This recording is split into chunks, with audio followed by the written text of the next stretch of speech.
Hello guys, what's up? In today's video I will show you how to fix audio problem on your Sonic Forces, easy and quick. So let's learn how to figure out this.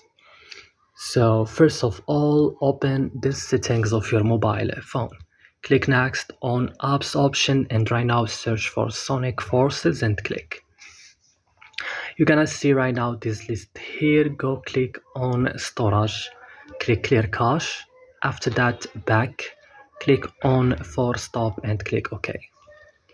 Now move directly to Play Store or App Store. If you use iPhone device, try to update your Sonic Forces game on the last version if you found the update available.